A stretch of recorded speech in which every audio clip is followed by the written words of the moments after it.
Gue dapat cerita yang cukup mengerikan juga Nat, dari soal mudik ini. Lo bayangin aja, niatnya lo pengen mudik ke kampung halaman lo naik bis, tapi ternyata bis yang lo naikin itu bis hantu. Wah, Gila kan? Gila banget. hancur. Nah jadi ada satu cewek namanya Lina. Dia itu ada niatan buat pulang kampung tuh beberapa hari karena lagi ada tanggal merah. Nah Lina ini ngekos di Jakarta dan mau pulang kampung ke daerah Sumedang, Jawa Barat. Oke. Dia ini ditemenin sama temennya namanya Ira buat beres-beres gitu loh, kayak kan harus packing segala macam. Nah si Ira inilah ngebantuin si Lina. Pas lagi beberes di kosan, tiba-tiba ibu Lina tuh nelpon. Ibu bilang lah kayak, "Nah kenapa kamu harus naik bis malam-malam? Kenapa nggak besok pagi aja, ibu khawatir." Nah si Lina bilang kayak, "Ibu nggak usah khawatir bu, karena aku udah suka naik bus, tenang aja." Iya udah kalau kayak gitu ibu tunggu ya. Tapi kalau misalnya ada apa-apa kamu kabarin ibu. Yang intinya ibunya Lina tuh kayak nitipin pesan kayak gitulah. Yaudahlah singkat cerita, akhirnya Lina tuh beberes dan udah siap buat ditemenin sama Ira ke terminal bus.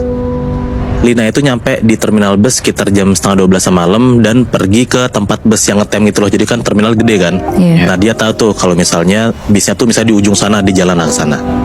Tapi baru banget Lina ini mau naik ke busnya, tiba-tiba Lina tuh dicegat sama kayak orang yang penampilannya tuh kayak pengemis gitu Nat. Kayak sorry ya, kayak orang gila gitu lah. Nah baju tuh compang-camping, terus kayak bau badan tuh nyenget banget, pokoknya kumel banget lah gitu. Nah orang ini tiba-tiba tuh narik tasnya Lina, terus bilang kayak jangan naik, bahaya gitu. Nah Lina sama Ira ngeliat kayak gitu kayak risih lah, dia bilang apaan sih gitu. Jadi kayak ada perdebatan dikit lah. Iya. Nah dibantuin tuh sama kayak kondektur bisnya. Jadi kayak diusirin tuh si orang gila ini nih. Nah kondekturnya bilang lah kayak, orang gila tuh emang dia suka ganggu mbak gitu. Lina nanya lah kayak, "Pak itu orang gila ya pak?" Nah kondekturnya bilang kayak, "Iya mbak, yaudah naik aja yuk, gak usah diladenin orang itu." Udah akhirnya si Lina tuh naik aja tuh ke bisnya karena udah diburu-buruin sama kondekturnya juga kan. Lina masuk busnya dan dia lihat kalau misalnya tiketnya dia itu ada di posisi belakang, di seat belakang busnya gitu. Iya. Dia duduk dan akhirnya gak gitu lama busnya jalan lah. Pas busnya jalan pelan-pelan ini, dari dalam bus tuh Lina ngeliat ke arah si orang aneh tadi nih yang nyegat Lina itu. Nah orang itu tuh masih berdiri di pinggir jalan sambil kayak ngeliatin Lina aja gitu, bengong aja. Nah di situ Lina tuh ngeliat di samping si orang aneh itu tuh, orang gila itu, ada kayak sosok cewek baju putih berdiri juga ngikutin si orang itu. Dan sosok cewek ini mukanya hancur Nat. Ngeliatin Lina aja. Jadi kan bisnya Lina jalan nih, jalan pelan-pelan. Nah Lina itu tatap-tatapan sama si cewek itu. Cewek itu juga kayak ngeliatin Lina. Jadi kayak palanya tuh gerak gitu loh. Gila. Terus. Lina bingung lah di situ karena harusnya yang dia lihat pas dia udah di bus itu dia ngeliat temennya dong, si Ira kan. Nah tapi tuh Lina nggak ngeliat sama sekali. Ira tuh kayak hilang gitu aja gitu loh. Nah Lina tuh coba kayak ngusap-ngusap matanya. Dia tuh ngerasa kayak gue salah ngeliat lah. Dan pas diusap-usap matanya, pas dia nengok lagi ke arah kaca, ternyata ya sosok itu masih ada dan masih ngeliatin si Lina ini dari luar bus. Sampai akhirnya busnya pergi dan Lina udah nggak ngeliat lah sosok ini. Selama di perjalanan Lina tuh kayak berusaha bodo amat dan dia tuh juga berharap buat ngelupain kejadian tadi. Nah setelah tenang akhirnya Lina berusaha buat tidur tuh. Suasana di bus itu tuh gelap, sunyi, pokoknya kayak nggak ada satu orang pun yang ngomong. Mungkin karena udah tengah malam, mungkin pada capek ya. Dan Lina juga ngerasa kayak ya udah akhirnya kalau misalnya udah diem semua sunyi, ya udah gue coba tidur aja. Nah pas sembari dia lagi nyoba tidur, dia pun juga kayak lagi nungguin kondekturnya. Kan biasa kan kondektur datang buat kayak ngambilin tiket gitu kan. Tapi kondekturnya juga nggak datang. Kayak ya udah gitu cuek aja. Makin lama perjalanan, busnya tuh makin dingin dan dia tuh kayak berusaha buat ngeraba-raba selimutnya gitu. Jadi kan di bus kan selalu dikasih selimut kan. Nah dia tuh udah siap-siap buat pakai selimut. Makin dingin busnya, dia tuh kayak ngerasa kayak mana selimut gue. Jadi kayak dia ada gesture gitu loh, nyari selimutnya. Dan ternyata selimutnya jatuh ke bawah kakinya. Tahu selimutnya jatuh, Lina berusaha ngerunduk buat ngambil selimutnya dong. Nah pas dia nengok ke bawah, ternyata Nat, di bawah kakinya Lina itu ada sosok cewek mukanya hancur lagi meluk kakinya. Waduh. Lu kebayang segila apa, seserem apa kan? Nah di situ tuh Lina berusaha coba merem, dia berdoa aja karena dia sebenarnya kaget, tapi dia tuh nggak enak buat teriak. Karena kan busnya lagi sunyi, diem aja kayak gitu kan. Setelah dia udah baca-baca doa dan dia coba belekin mata dia, untungnya si sosok yang ada di kaki dia tuh udah hilang. Terus Lina tuh kayak coba ngeliat kanan kiri, kayak nyari dalam tanda kutip pertolongan lah ke salah satu orang-orang yang ada di bus itu. Nah tapi yang Lina ngeliat itu tuh kayak orang-orang ini tuh penumpangnya kayak pakai jas hitam, kayak cuman bayangan doang itu lebih. Nah, jadi bentukannya kalau misalnya lo habis mudik, lo lagi mau mudik nih, ya lo kan pakai baju biasa aja gitu, kayak baju kayak kita casual gitulah. Nah si Lina tuh ngeliat di dalam busnya itu semuanya kayak pakai baju jubah hitam. Wow. Jadi kayak bayangan gitu loh, nangkap gak? Terus Lina tuh ngerasa kayak suasananya makin dingin. Dia coba kayak killing time buat ngeliat keluar jendela gitu. Nah pas dia ngeliat keluar jendela, dia tuh ngerasa kayak jalanan yang dia lihat tuh beda. Nggak kayak dia biasa kayak perjalanan pulang kampungnya dia gitu loh. Karena ini kan bukan pertama kali kan. Jadi dia tahulah kayak jalanan kampungnya dia kayak gimana. Dia tuh ngeliat di luar jalanannya itu tuh kayak banyak banget orang-orang di pinggir jalan lagi jalan pakai kayak pakaian tradisional gitu. Dan rumahnya tuh jadi kayak rumah-rumah zaman dulu gitu loh. Harusnya perjalanan rumahnya dia itu ke kampung dia nggak kayak gitu. Makin panik tuh Lina, dan dia ngerasa kayak ini gue kesasar deh, kayak ini tempat gue asing banget gitu. Nah Lina makin ketakutan, dia menggigil, nafasnya sesek, dan dia tuh bener-bener ketakutan banget lah, sampai badannya tuh nggak bisa gerak sama sekali Nah Lina coba baca doa, sebisa mungkin doa apapun yang dia bisa dia baca, dan lama-lama alhamdulillahnya badan dia tuh bisa digerakin lagi. Lina coba tuh kayak makin merhatiin ke arah luar jendela. Pas dia ngeliat ke arah jendela, keluar jendela tuh, dia ngeliat ada kayak sosok cewek baju putih lagi gelantungan di atas pohon. Waduh. Dan sosok ini tuh banyak banget Nat. Gak cuma satu gitu. Serem banget. Lina takut banget. Dia tuh mikir kayak ini nih fix banget ada yang gak beres di perjalanan dia ini gitu. Terus pas dia lagi panik, dia ketakutan, busnya tuh berhenti tiba-tiba. Nah pas busnya itu berhenti, dia tuh ngeliat kayak penumpang-penumpang yang tadi kayak bayangan yang pakai baju serba hitam itu tuh turun dari bus. Nah Lina mutusin buat turun juga lah. Dia mikir kayak daripada gua jalan terlalu jauh dan gua nggak tahu ini di mana. Akhirnya Lina mutusin buat turun tuh dari busnya. Tau gak Nat? Ternyata selama perjalanan itu berjam-jam itu dia tuh belum pergi sama sekali dari terminal. Wah. Jadi dia tuh turun dari bus, yang dia lihat itu tuh terminal yang tadi. Gila. Dia linglung banget, dia bingung banget, dia deg-degan banget. Sampai Lina tuh coba nyari pertolongan lah. Untungnya ada kayak tukang ojek itu mangkal di dekat terminal itu. Buru-buru lah Lina tuh naik ojek itu dan dia minta dianterin ke kosannya lagi. Pas sampai kosan, Lina tuh langsung masuk kamar Ira, dan Lina tuh langsung ceritain lah semua kejadian dialamin ke Ira ini. Ira yang denger cerita Lina ya takut banget lah, merinding banget lah. Dan ternyata Lina tuh dari tadi tuh naik bus hantu Nat. Dan terminalnya itu ya di sana aja, bisa tuh di sana aja, nggak kemana-mana. Dan Lina bilang ke Ira pas dia masuk ke bus itu, Lina nggak ngeliat sama sekali, nggak ngeliat Ira sama sekali. Itu cuma ngeliat ada kayak sosok cewek tinggi baju putih ngeliatin dia. Nah padahal Ira bilang Ira tuh lagi nungguin si Lina. Bahkan pas Ira ini di bawah, di luar bus itu, si Ira tuh lagi dada-dada ke Lina. Tapi Lina tuh gak ngeliat sama sekali ada Ira. Aduh.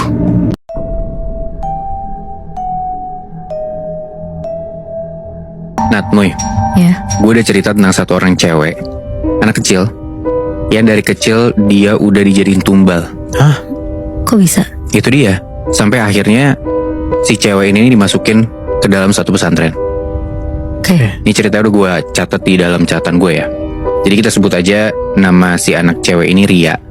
Dia ini anak tunggal dan dia tinggalnya di daerah Jawa Tengah. Nah, Ria tuh emang dari kecil udah sering sakit-sakitan gitu Nat. Jadi cerita ini nih berawal dari Ria umurnya 10 tahun, sekitar kelas 4 SD lah. Waktu itu ayahnya Ria ini kerja di satu hotel di dekat rumahnya. Terus ibunya juga kerja masak-masak di hotel itu. Dan gara-gara orang tuanya kerja di hotel yang sama, akhirnya Ria sering lah main ke hotel itu dan main sama anak yang punya hotel. Nah, Ria juga sering banget dikasih baju sama makanan dari hotel itu. Ya udah mungkin udah deket kayak keluarga gitu kali ya. Ada satu waktu nih, sekitar jam 9-an malam, Ria tuh nangis-nangis. Dan dia minta pindah dari rumah tempat dia tinggal. Dan di malam itu, gak cuman sekali nih Ria nangis. Dia tuh nangis berkali-kali. Nangis, berhenti, begitu terus sampai jam 3 pagi. Barulah Ria ini bisa tidur di jam 3 pagi itu. Kayak orang tantrum gitu ya? Iya. Nah cuman anehnya, setiap Ria ini bangun, dia tuh gak pernah inget apa-apa yang terjadi. Jadi kayak dia tuh setelah bangun, dia gak tahu tadi malam kenapa. Padahal orang-orang tahu kalau dia tuh kalau malam-malam tantrum, nangis-nangis segala macem, dan itu berlangsung selama 7 hari Nat. Tiap hari tuh, tiap malam dia kayak gitu. Nah, cuman ya setelah pagi, setelah dia tuh udah lupa dengan apa yang terjadi tadi malam, dia kayak biasa aja normal, main-main sebagaimana anak kecil biasanya gitu. Kayak seakan-akan dia juga nggak tahu apa yang terjadi tadi malam. Karena orang-orang di rumahnya itu menganggap pria ini dalam tanda kutip sakit gitu ya. Jadi nggak diizinin sama orang tuanya buat sekolah dulu. Ya udah lu kayak ya dibawa ke puskesmas lah. Dibawa ke puskesmas kayak iya coba diobatin. Cuman ternyata nggak sembuh-sembuh, malah makin parah. Nah Ria ini tuh sampai setelahnya dibawa ke orang-orang pinter gitu. Dan itu sampai 10 kali Nat. Dan nggak sembuh-sembuh juga. Akhirnya Ria dibawalah ke kota tempat kakeknya tinggal. Nah, di situ tuh orang pinternya bilang kalau ternyata Ria ini tuh mau dijadiin tumbal, dan yang dalam tanda kutip nempatin badannya si Ria ini itu adalah Buto Ijo. Set. Yang badannya gede, ya serem lah pokoknya. Dan yang ngirimin si Buto Ijo ini adalah si pemilik hotel ternyata. Oh, gitu. berarti tuh si Ria itu mau ditumbalin sama si pemilik hotelnya. Bener. Anjing. Kasian banget ya. Kasian kan? Nah, orang pinter ini tuh nyuruh buat semua baju yang dikasih sama pemilik hotel ke Ria itu harus dibuang ke laut. Dan bokapnya Ria ini di rumah harus tidur di luar rumahnya sebagai ritual lah. Udah tuh, setelah dikasih solusi kayak gitu, ternyata untungnya berhasil. Dan orang tuanya Ria udah gak kerja lagi di hotel itu. Udah tuh, Ria untungnya gak pernah kumat lagi. Nah tapi, justru kalau Ria pergi ke tempat-tempat yang angker, dia tuh gampang banget kerasukan Nat. Oh, jadi sensitif gitu ya. Sama kayak tadi cerita lu Nat. Jadi setelah dia dapat serangan-serangan atau teror-teror itu, dia malah jadi sensitif, gampang kerasukan, mungkin bisa ngelihat juga makhluk-makhluk halus gitu. Nah singkat cerita nih, setelah lulus SD, Ria itu dimasukin ke pesantren sama orang tuanya. Dan ternyata pesantrennya ini angker.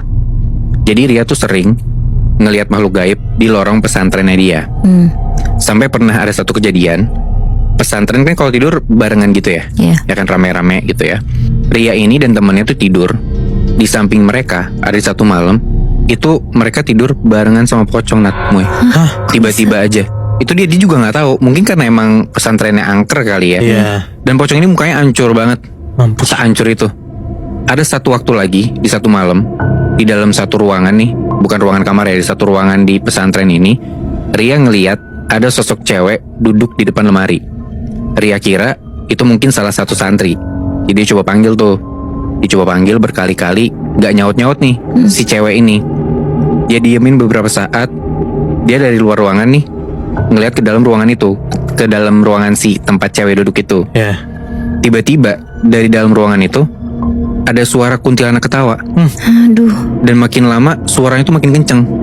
Yang ngedenger itu dia cabut lah dari ruangan itu kan. Cuman malamnya nih, pas mau tidur, Ria ngedenger ada suara-suara aneh gitu loh. Ria coba diemin lah si suara-suara aneh ini. Tapi gak lama, Ria tuh ngedenger ada kayak suara napas gitu loh. Lo kebayang gak ada suara napas deket sama kuping lo? Nah, Ria tuh ngedenger persis kayak gitu pas dia lagi di tempat tidurnya dia. Cuman dia pikir ya mungkin temen gua kali ya. Cuman kok napasnya kenceng banget sampai ke telinga gua nih kedengarannya. Pas Ria balik badan, tapi gak lama, Ria tuh ngedenger ada kayak suara napas gitu loh. Lo kebayang gak ada suara napas deket sama kuping lo? Nah, Ria tuh ngedenger persis kayak gitu pas dia lagi di tempat tidurnya dia. Cuman dia pikir ya mungkin temen gua kali ya. Cuman kok napasnya kenceng banget sampai ke telinga gua nih kedengarannya. Pas Ria balik badan, ternyata yang tidur di sebelahnya itu adalah pocong. Waduh. Pocong lagi. Anjir. Saking takutnya nih, Ria tuh sampai entah kenapa nggak bisa teriak sama sekali dan nggak bisa ngeluarin suara. Pelan-pelan Ria balik badan lagi, baca doa dengan keadaan deg-degan gitu ya, sambil dia maksain dirinya buat tidur. Gak lama setelah itu, temennya datang nih ke tempat tidurnya dia. Dan ternyata temennya yang lagi tidur di sebelah Ria ini habis dari kamar mandi. Dan pas temennya datang, untungnya sosok ini udah gak ada, hilang gitu aja tiba-tiba. Cuman temennya Ria yang baru datang ini tuh ngeliat kalau Ria tuh sampai bener-bener keringet dingin gitu loh. Terus temennya bilang, udah Ria coba cuci muka dulu aja. Dia juga nggak tahu nih Ria kenapa, karena Ria juga belum cerita. Ria ke kamar mandi, dan pas dia masuk ke dalam kamar mandi nih, dia ngambil gayung. Itu dia ngelihat ada sosok kuntilanak di dalam bak mandinya. Anjing. Aduh. Kepalanya doang, Nat, Moy. Gila kan? Lu bayangin, di dalam kamar mandi pesantren itu, di bak mandinya ada kepala kuntilanak dan mukanya tuh hancur berdarah-darah. Aduh. Untungnya di situ Ria bisa teriak. Ria teriak dan teman-temannya yang ngedenger langsung nyamperin ke kamar mandi. Ria dipeluk, ditenangin. Baliklah mereka ke kamar. Tapi bahkan Nat, Moy, pas mau masuk kamar, Ria ini ngeliat ada sosok hitam ngelewatin jendela kamar dia itu. Aduh. Ria langsung malingin muka tuh, lanjut jalan aja ke tempat tidur tanpa bilang apa-apa sama temen-temennya. Berarti teman-temannya tuh nggak bisa ngelihat ya? Temen-temennya nggak bisa ngeliat. Cuman Ria doang. Nah, entah kenapa kayak gitu ya. Dan ini bahkan sampai di mimpi, Nat, Moy, Ria tuh digangguin sama sosok makhluk halus. Di mimpinya ini, Ria tuh kayak ketemu sosok besar, gede banget, tapi kayak cuma bayangan putih doang. Nah, di mimpinya itu, Ria tuh nggak bisa gerak sama sekali, kayak cuman matung doang. Dan untungnya dia tetap bisa baca-baca tuh. Dia baca-baca, dia doa, dia minta pertolongan dalam hati. Sampai tiba-tiba Ria kebangun dan ternyata udah pagi hari aja. Nah, di pagi hari itu badan Ria tuh panas banget, tapi dia tetap paksain dirinya buat sekolah. Maksudnya ya dia ikutin pelajaran di pesantren itulah. Setelah sekolah, dia balik ke pondok lagi, pondok tempat dia istirahat. Tiba-tiba badannya Ria ini tuh lumpuh, gak bisa digerakin sama sekali. Kasian banget. Kayak seluruh badan tuh gak bisa gerak. Allah.